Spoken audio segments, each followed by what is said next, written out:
Hey everybody, welcome back. Today it's time to install a new ham antenna on the bug out vehicle.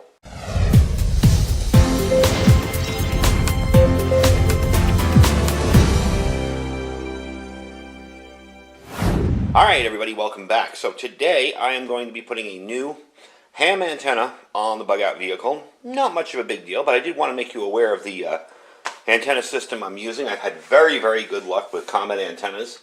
And this is a fold-over antenna. We'll get into that in a second. I'll tell you why. This is the base we'll be using. Right there. It's a magnetic base. Now, the reason I'm doing this is because the antenna that's on my vehicle has been on, I don't know, the last 3 vehicles I've had. It's really beat up. It's old. I'm sure the coax has issues, kinks in it. Probably isn't getting out as good as it should. The antenna itself is probably fine, but the mount and everything else, probably pretty beat up. I'm also going to be installing it a little differently. See, right now, I have a mag mount, and the antenna kind of snakes its way out of my passenger rear door and up to the top. What I want to do is put it on the, on the driver's side door. What I want to do is put it on the passenger side door. I open the driver's side door a whole lot more than I do the passenger side door, and that is the rear door, the rear passenger door. So we're going to be putting it on that side. I'm going to show you how I install it. But the first thing I want to do is give you a little information on the antenna. Now, this is the CA 2x4 SR NMO. This is a fold-over antenna. I'm going to open it up for you and show you. And I have to give major props to the company that sent this to me. It wasn't Comet. I believe it was Ham City. They sent me this antenna the first time, and I thought it was the wrong one because it would not fold over. Absolutely would not fold over. This is your fold-over mechanism here. You're going to pull out like that, and it folds like that. Now, the reason I have it like that is because I park my car in the garage, and I'm constantly in and out of parking garages if I'm in Vegas. It just makes it easier to fold it over like that and not have to worry about it sticking up. So this is the new antenna. That is the NMO connector on it. So anyway, they sent me the one that was really stuck on there. It was stuck on there really tight. And they gave me all the instructions. Hey, try this. Maybe you're doing this wrong. Maybe that. And I tried it, and nothing worked. And I wasn't going to damage the antenna just to open it up. So I sent it back to them, and they immediately sent me a brand new one. And they tested it, too, to make sure that it folded. So if you've got to do business with them, I would say that's definitely a good company to do business with. Even they admitted they got it back, and it took an incredible amount of force to pull it out and just shove it back in. So that was kind of a good experience. You can check out this antenna here. I'll give you a look at the whole thing here. I'm going to take that off before I put it up there. But that is the antenna, and I've had very good luck with Comet antennas in the past. They're really decent antenna. This is for the 2 meter and 440 segment of the band, which is what I have in the radio there. It goes from 140 to 160 on 2 meters and 435 to 465 on 440. Your VSWR should be less than 2 to 1 all the way at the ends of the bands. Max power is 150 watts. It's 40 inches in length, and it's an NMO connector. So, and they say it doesn't need any tuning. They say sometimes it comes disassembled. I'm assuming these parts here. So they give you a little Allen wrench to do it with, but this came all in one piece. Now, the base here is the Tram 1235 3¼ inch magnet with NMO mount. It's a little bit of a smaller base than the one I had up there before, but this mount, the mount was the thing I had the longest, and I tested this thing out, and it sticks anywhere. I mean, it is rock solid. There's your coax, your PL259 connector. Coax does seem a little more flexible, which is nice. It's the same width of coax, I believe. What is it again? RG58. Now, it's not perfect by any means, but I'm not going to stick LMR 400 in my vehicle, so it'll do just fine for my uses here. It's got a solid insulation with a copper center conductor on it. The NMO mount has a gold-plated contact pin on the top here. So, one of the other things too with my other antenna, which is a diamond fold-over antenna, is this no longer separates from the antenna. So we're going to take that apart. That's probably going to be the second thing we do. After we take it off, we're going to do a little autopsy on it and see if that antenna is still usable, because if it is, I'm going to get a trunk lip mount and use it for another radio. So, let's back the car out, let's show you the setup, and then we'll tear the old one out. Alright, so there's the radio. That is the radio head. I'll show you the actual radio. That's the radio base, I'm sorry. And we're going to disconnect that antenna there. And it just kind of runs around here and up under this insulation in the door. And up here. And over to the top. And there's the old diamond base and diamond antenna. So I'm going to uninstall that, and we're going to bring it back inside, kind of do a quick little autopsy on it, see if I can separate the two.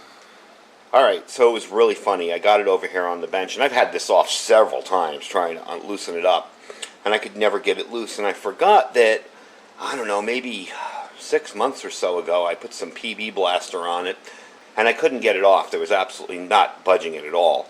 And I kind of said, oh well, and I stuck it back up on the roof there and figured I'd just get a new one. Well, I went to turn it this time, and it literally came right off. Straighten it up. Came right off like that. So let's see what it looks like underneath here. Because I want to try and save this antenna if it's still in good shape. Yeah, that looks pretty good there. Let's check the base of the antenna. Yeah. Don't see any damage there. Probably a good little cleaning with a Q-tip. Let me grab a Q-tip and rub it through there. Sorry about bumping the camera. Yeah, just a little dirty.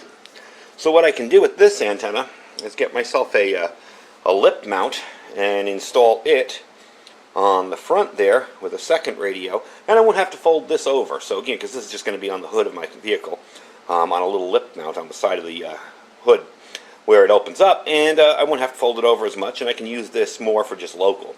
So, pretty excited about that. I thought this thing would be all corroded and rotted out.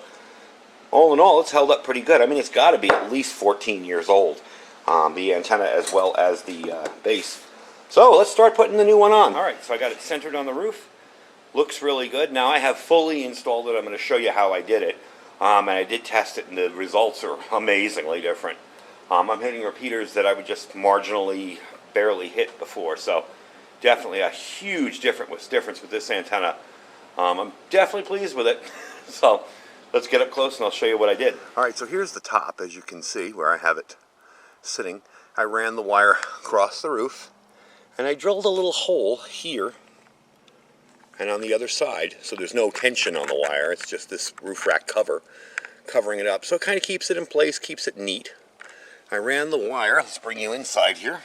I ran the wire inside through here. It's not really a pinch point. Everything kind of just closes with the rubber underneath the molding here, all the way down, underneath the seat. Now you probably can't see underneath there, but underneath the seat, across, behind here, through this back anchor point. Underneath this, I just kind of stuffed it under there and picked this up and shoved it around the front there, and over to the radio. Let me take you to the other side. Alright, so here we are on the other side. Again, under the cup holder. This does lift up a little bit, enough to shove it under there. Through the anchor point of the seat back here, and into the radio. Now the radio is going to go back on its Velcro underneath my seat here when I'm done, and then we'll pull the car in, and I'll give you my final thoughts on it. But first, we're going to check it out and make sure it works. Now, I, of course, already tested it because I couldn't wait. So, we're going to show you guys how it works. All right, I've already ID'd, so I'm just going to key up the repeater. Nice and clear on 2 meters. Let's try 440. W6UTC testing. Nice and clear on 440. So definitely an improvement. These were repeaters that normally I had a hard time reaching from my driveway. So and they are our local repeaters. So there was definitely something funky with the old setup. Probably the coax from being out in the sun for years. So let's take this back inside, and I will give you my final thoughts on it. Clean up my mess, drive the car into the garage, and I'll let you know what all this costs and how you can do it. Alright, so you see why I have a fold-over antenna now.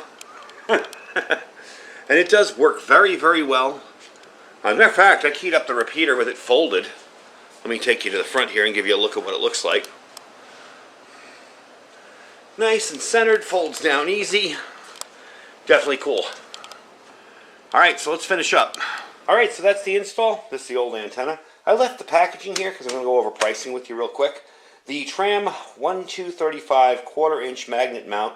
It's got the NMO, gosh, can't talk today, NMO connector with 17 feet of cable. That was $18.11. and this will be linked below in my store if you're interested in picking it up.